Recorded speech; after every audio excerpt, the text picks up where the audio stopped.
Que Deus, Espírito Santo, que colocou em nosso coração a fé em Jesus, também nos conduza quando nós queremos refletir na sua palavra, especialmente no Evangelho que nós ouvimos há pouco. Os irmãos e irmãs do Senhor Jesus, vocês ouviram agora há pouco Jesus falar de um administrador desonesto, que ia ser demitido porque estava administrando mal os bens do seu patrão.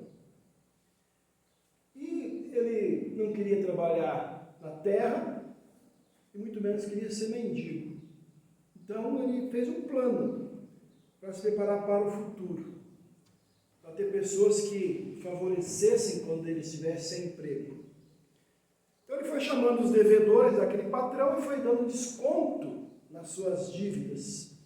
E assim, de certa maneira, eles ficariam em dívida com ele. E, mesmo sendo desonesto, no final da história, ele recebe o elogio daquele patrão pela sua esperteza. A pergunta que a gente pode fazer é: será que Jesus estava elogiando a desonestidade? Claro que não. O objetivo de Jesus era mostrar, meus irmãos, que nós temos que imitar o mundo na sua prudência, no seu esforço, na sua esperteza, na sua dedicação que eles colocam em seus negócios. Se os filhos do mundo se dedicam tanto aos seus negócios, muito mais os filhos da luz, os cristãos, devem dedicar-se às coisas do reino de Deus. Eu quero dar alguns exemplos, vocês conhecem bem. Como é que os filhos do mundo se dedicam às suas coisas? Por exemplo, se nós olhamos os fariseus, aquele grupo religioso que sempre estava ali ouvindo Jesus, procurando alguma coisa para criticar Jesus e tal, eles eram muito firmes na sua própria religiosidade, mesmo que equivocada, mesmo que o foco deles estava no lugar errado, mas eles eram muito dedicados. Se nós olhamos para os filhos do mundo hoje, vejam como eles se esforçam, como eles dão duro, para vender os seus produtos. Por exemplo, filmes, revistas, bebidas, celulares, comida e assim por diante. Como as pessoas se esforçam para conquistar o seu público, se investem fortunas e muito tempo e muito talento para se vender os produtos que as pessoas querem que a gente compre. Olhem agora também o empenho dos candidatos aos cargos políticos, como eles se dedicam dia e noite a isso. Inclusive, eu não concordo, não sei se vocês concordam, mas eles conseguiram no Congresso aprovar bilhões de reais para usar na campanha, dinheiro que a gente paga de imposto. Veja como eles se dedicaram para aprovar aquilo lá. E eles se dedicam. Talvez alguns viram ali, na grama ali tinha uns folhetos ali, acho que o vento trouxe para dentro, são folhetos de candidatos. Claro, eles têm que se fazer conhecidos para a gente poder saber em quem votar. Mas veja como eles se dedicam, Se nós olhamos também para o trabalho dos cientistas, dos médicos, a dedicação deles nas suas pesquisas, como eles se esforçam para descobrir coisas que vão melhorar a vida das pessoas. Quanto dinheiro, quanto tempo, quanto esforço, quantos talentos os cientistas colocam nas suas tarefas, Vocês sabem que alguns remédios e alguns avanços tecnológicos, eles demoram anos de trabalho, de pesquisa para ter um resultado. Então, eu não sei vocês, mas eu admiro muito dessas pessoas, O talento que Deus deu para elas e a dedicação que elas têm. E a gente não pode imitar essas pessoas na sua sabedoria, na sua esperteza, na sua habilidade, na dedicação ao que fazem. Então a instrução de Jesus é que a gente use sabiamente também o que Ele deu para nós.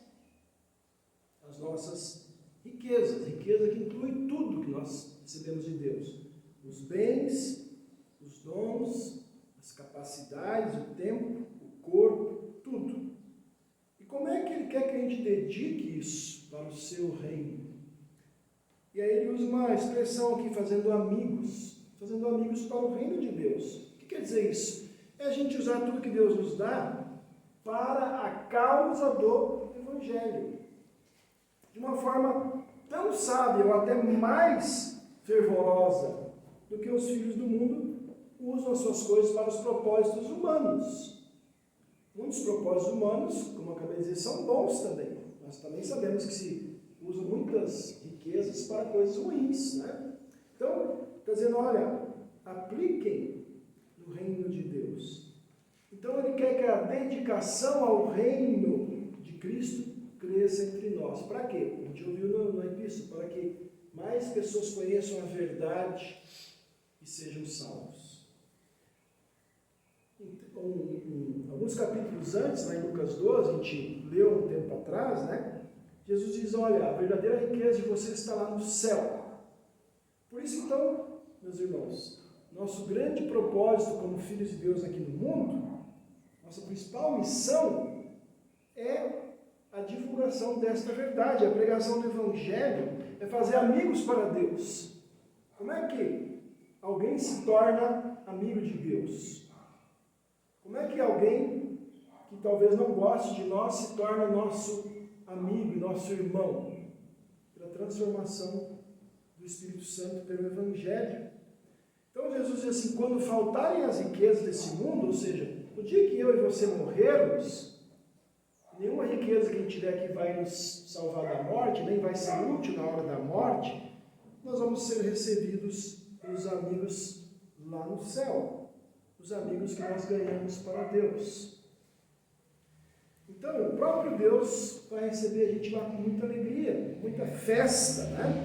Nós ouvimos lá as leituras de Lucas 15, semana passada, tem festa e alegria no céu por cada pecador que se arrepende e crê em Jesus.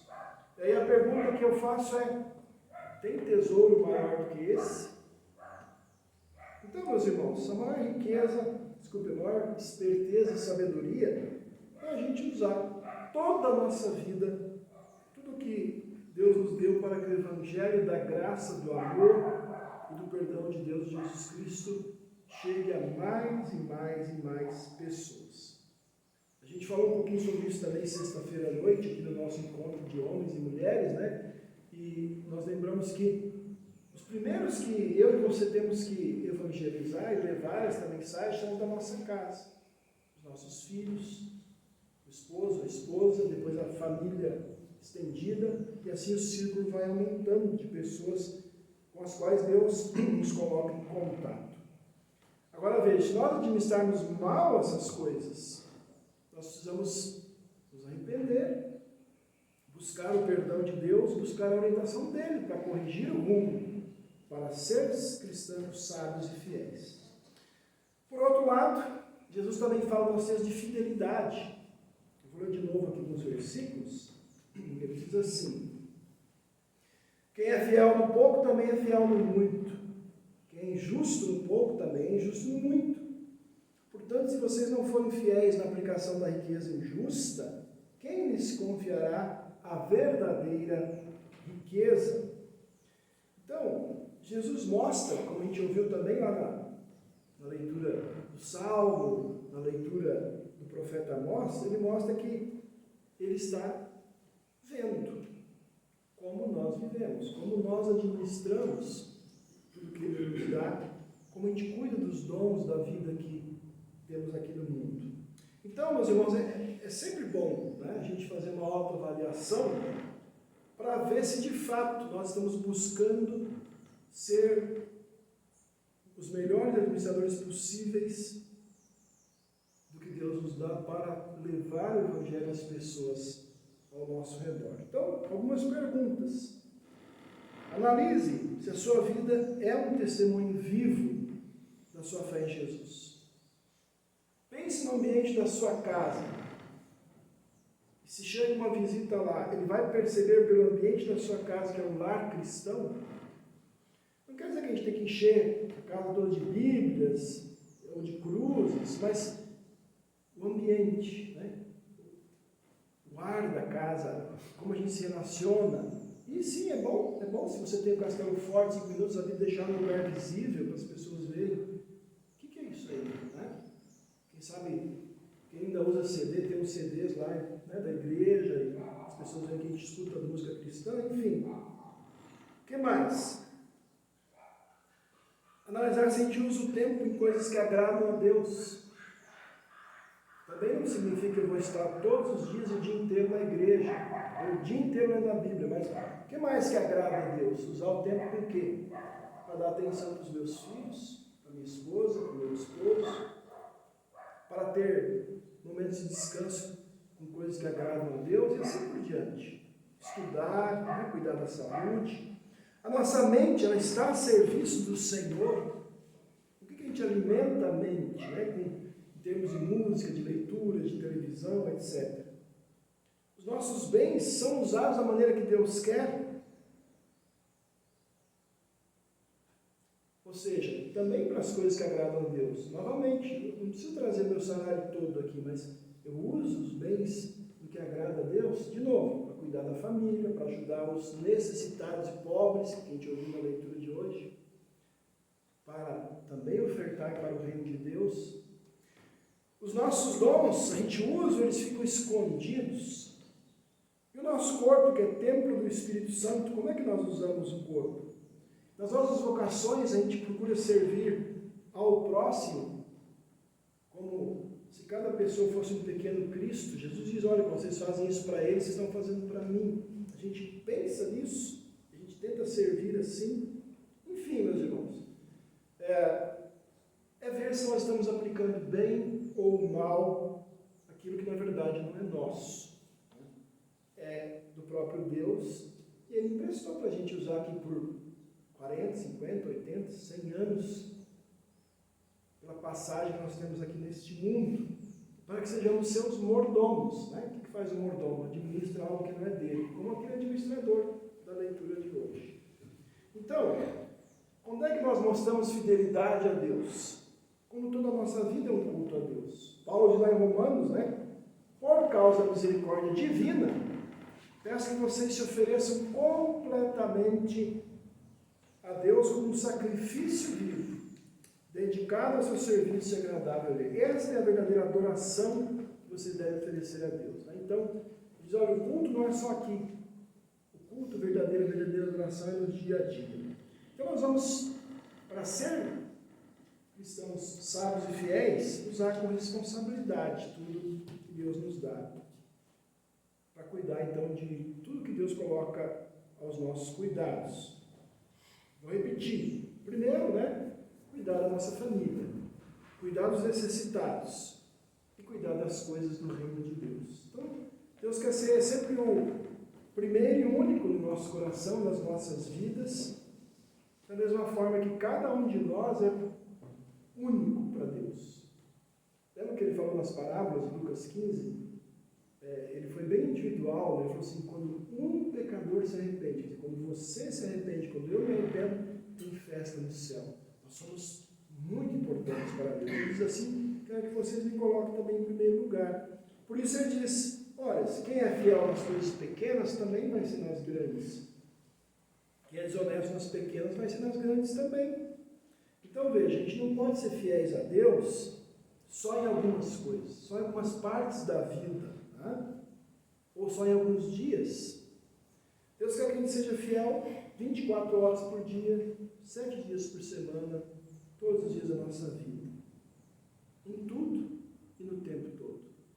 Tem uma frase, né, que se usa em algumas igrejas, em filmes também, né? Deus é fiel o tempo todo, Deus é bom o tempo todo. É verdade.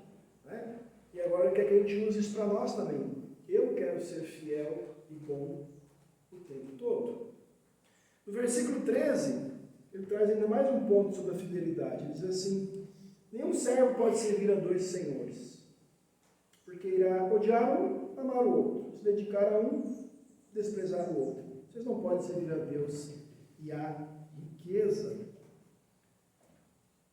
Meus Meus irmãos, eu falei no começo do culto, nós estamos aqui porque somos pecadores. E por causa disso, nós também muitas vezes queremos servir a dois senhores.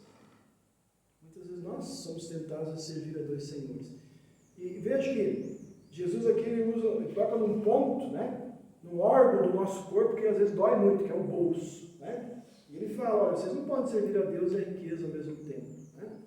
Então, veja, se nós não planejarmos bem como usar as riquezas, como usar o dinheiro, os bens, muitas vezes, se a gente não planejar com fidelidade e sabedoria, a gente vai acabar gastando tudo em muitas coisas e às vezes deixando o reino de Deus em último lugar ou sem nada.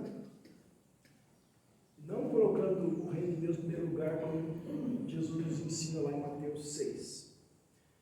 E aqui eu quero dizer o seguinte, é óbvio, é claro, né, que muitas vezes nós temos casos de enfermidade, desemprego na família, né, pobreza, enfim, em que os irmãos da igreja vão ter que nos auxiliar. Isso acontece, né? Acontece na igreja. Agora, quando é que o assunto fica sério entre nós? É quando há frieza e desinteresse pela igreja, que é o corpo de Cristo. Quando as pessoas começam a não se importar mais em vir ao culto, em ouvir a palavra, em receber a Santa Ceia. Quando as pessoas não acham importante, então, se planejar e ofertar. Quando elas não acham mais que é importante a comunhão com os irmãos, o testemunho da fé. Quando a gente começa, né, a dar todo tipo de desculpas e críticas para não estar mais com os irmãos do culto a Deus. E às vezes a gente começa a criticar para encobrir os nossos erros, né? Encobrir a nossa infidelidade a Deus, falando mal, às vezes, dos irmãos ou da igreja. Aí Jesus diz assim, olha, se vocês não forem fiéis no pouco, como é que vocês vão querer ser fiéis no muito, receber o muito, né?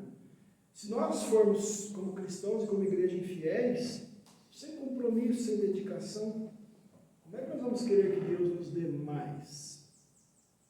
Acho que isso é uma coisa que a gente tem que pensar também, né?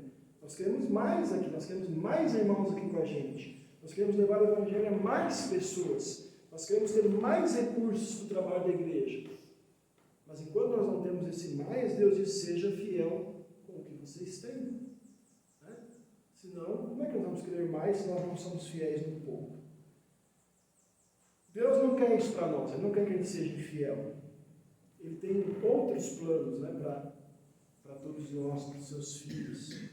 Foi para isso, então, né, como a gente leu na epístola de hoje, que Jesus deu a sua vida, né, para que todos fiquem livres dos seus pecados, para que todos venham a conhecer a verdade e sejam salvos.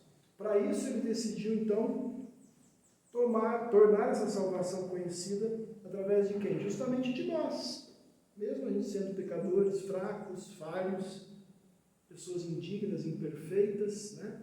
Ele disse, através de vocês que eu quero que essa verdade chegue aos outros pecadores.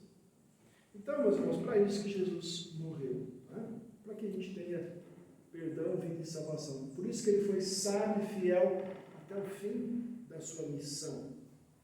Ele foi fiel no muito e no pouco. Veja, Ele deixou muito, deixou a vida eterna, o céu para vir aqui viver entre nós.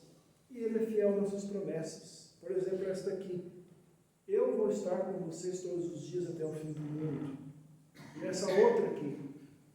Deus é quem opera em vocês tanto querer como fazer pela sua boa vontade. Então, meus irmãos, o que eu quero que vocês gravem e meditem seja um cristão sábio e fiel.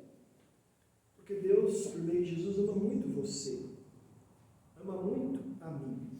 Lembra da leitura da semana passada? Paulo disse, eu sou o principal dos pecadores.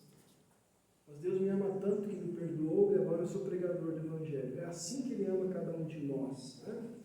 E Ele quer dar para mim e para vocês, meus irmãos, o seu tesouro celestial, as riquezas verdadeiras do céu. Agora, como Jesus pergunta no texto, se vocês não forem fiéis com as riquezas deste mundo, quem vai pôr vocês para cuidar das riquezas verdadeiras? Ele está dizendo, sejam fiéis. Eu vou ajudar vocês a ser fiéis e vocês vão receber a riqueza verdadeira. Então, meus irmãos, oremos, estudemos a palavra de Deus, para que, com o auxílio do Espírito Santo, com a sua ação em nós, possamos, cada um de nós, ser um cristão sábio e fiel. Vamos ser fiéis. A primeira coisa, estamos sempre presentes aqui, para aqui receber a palavra do Senhor. Então, nos consagrar às coisas do seu reino todos os dias. Nós não vamos fazer isso perfeitamente. Cada um pode, pensar na sua vida. E se eu sou honesto, se você é honesto, a gente vai ver que a gente nunca consegue fazer isso bem. Mas a boa notícia é que Jesus morreu pelas suas imperfeições e pelas minhas também. Então, ele diz assim, eu vou estar com vocês, porque eu sou fiel. E Jesus foi fiel em nosso lugar até o fim. E ele pagou pelas nossas imperfeições na cruz. Ele quer derramar o seu amor sobre cada um de nós, cada dia. Ele quer usar a gente como instrumentos. Paulo diz assim, vasos de barro, que são frágeis. Mas ele quer usar a gente como instrumentos, atuando através de nós, para que outras pessoas também se tornem cristãos sábios e fiéis. Então, meu irmão, minha irmã, eu convido você, seja um cristão sábio e fiel ao Senhor Jesus. Agora, nunca tente fazer isso sozinho. Você não vai conseguir. Deixa Deus ajudar você. Deixa Deus estar com vocês, por meio da sua palavra, da Santa Ceia, que Ele controle você todos os dias, que Ele transforme o seu coração, a sua mente, a sua vida inteira, cada dia. Dessa forma você vai ser feliz. Dessa forma você vai conseguir fazer muitos amigos para a vida eterna. E aí nós vamos encontrar esses amigos lá no céu, com Deus nos chamar. Lá vai ser a grande reunião dos cristãos que foram sábios, fiéis, por causa de Jesus. Amém. Bom, meus irmãos, nós cantarmos o ofertório.